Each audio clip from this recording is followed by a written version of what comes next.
Good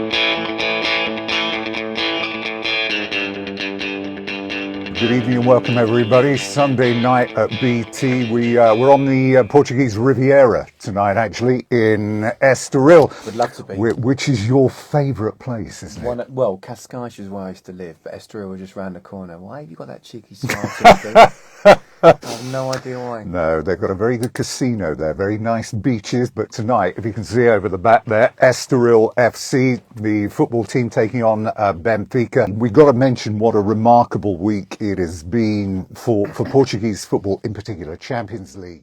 He's steadied the ship, and Evan Nielsen was great midweek, Taremi was great, Estaquias scored the 1,000th goal in the Dragão Stadium. So good week for them. No, it was, and that one defeat against Benfica, as much as I am, Benfica, sou Benfica, I thought they were very unlucky in that game. Obviously, Estaquias by getting sent off after 30 minutes. And even then, 11v11, I thought they were the better side. But even in that game, I thought they were still incredible, considering they're down to 10 men. But Benfica got the job done. And yeah, when you think about the start of the Champions League as well, how they started their first two games and they've turned it around. One thing you relate, and I keep on saying it, and I make no apologies for it, is a Sergio Conceição side has resilience, and they have resilience, and the way they've come back, I think, has been fantastic. Interesting. João Felix. I know we mentioned this last week. There's no full-time deal here. It's a loan, and Atletico have now made it be known that they will let him go on loan. So it's where he wants to go. The potential for him to go, the potential for him to go back to the club where he made his name, where he knows he's going to be warmly welcomed. Yeah. It will be a hero's return. They're in the knockout stage of the Champions League. I was reading a piece, Sven-Göran Eriksson was saying the other day, he got them to a European final, saying, look, nobody will want to play Benfica. Nobody. And they can go as far as they want to go. I mean, remember, they kept PSG to a one penalty goal in that game. But as far as they ain't going to win it, So to be unbeaten against PSG home and away is fantastic. It is. Let's not go too far by saying they can go all the way. I'd love them to go all the way. But I think quarterfinals definitely is a possibility, and the fact they won the group, technically speaking, you should be meeting a side that's perhaps not as good, although we know, like Liverpool, on their day they're as good as anyone, certainly in a cup game. So was that a bit of a dig there at Tottenham? I can give you plenty of digs. You always get I was get at Chelsea one in today, so I'm not saying anything, mate. I'm not saying anything. I was at Stamford Bridge today. 20:30 will be live on BT Sport 3. As you can see in the background, the floodlights are on. Scott's ready. So Scott's ready, we're ready. So maybe we'll see you then. But thanks for joining us. We'll be back again next week. Welcome back, everybody. We are live at BT Sport. You know who I am. This is Scott Minto. Who am I?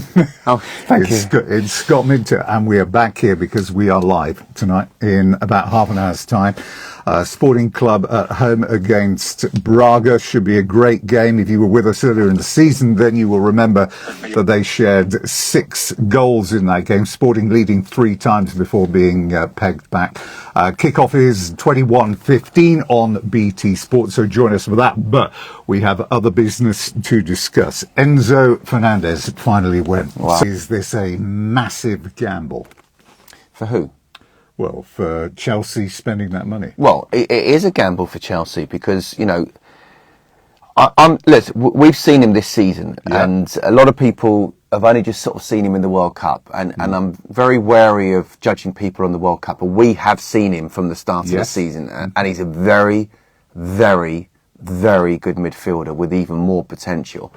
My worry is that he's not, from a Chelsea angle, that he's not one of those players, not a Lionel Messi. He's not even a sort of like a Jack Grealish where, you can have the bit of magic and go past three players. They've made a big deal about most touches in midfield, most passes, Yeah. But 1 goal, 5 assists. Unless he does like a Conte and actually controls the game for Chelsea, then I think people are going to be saying he's not worth the money.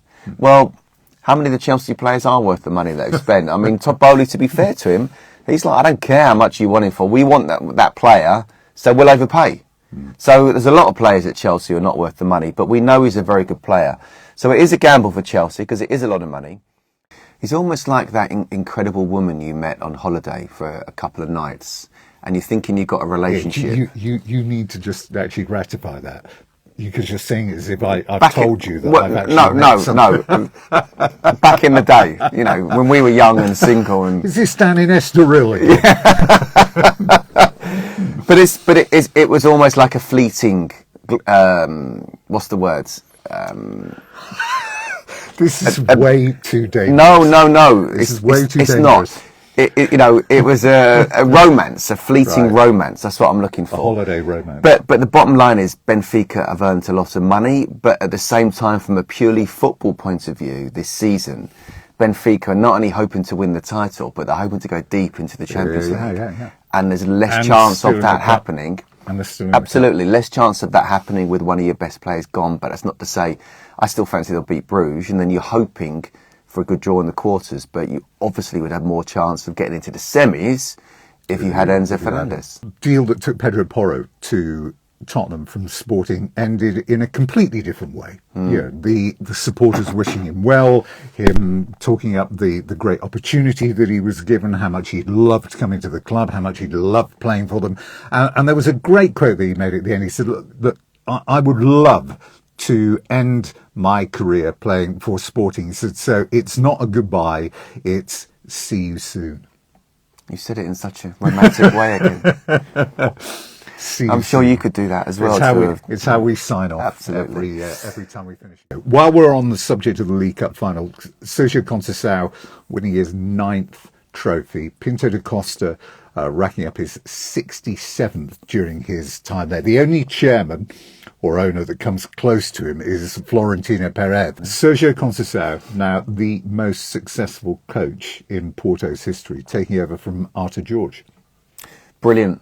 Yeah. Really pleased for him. You know what I think of him. I think he's been a really good, incredible player.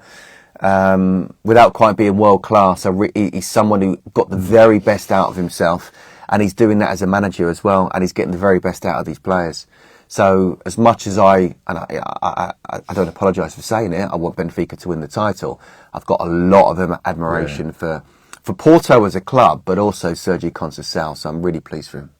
Word about Braga, they lost Vitinha, second top scorer. They've got a few injury issues. Neither of the Hortas are playing tonight. They've got Banza coming into play alongside Abel Ruiz. But they continue to impress. They were beaten 5-0 by Sporting in the Cup at the back end of December. They called that, Arthur George called it one of the most embarrassing moments of his entire life. And they've responded by winning every game since. And they're arriving here with the best away record in the division. Played 9, won 8. Do you know what, Tim? You know, what Carlos Carvalhal did, you know, in his couple of seasons at Braga, I thought was sensational. What Arthur George is doing now is just incredible. I mean, I genuinely think that they will finish third this season. I think they'll finish above Sporting. And tonight is a big game towards that, even though there's a lot of games afterwards to go to the end of the season.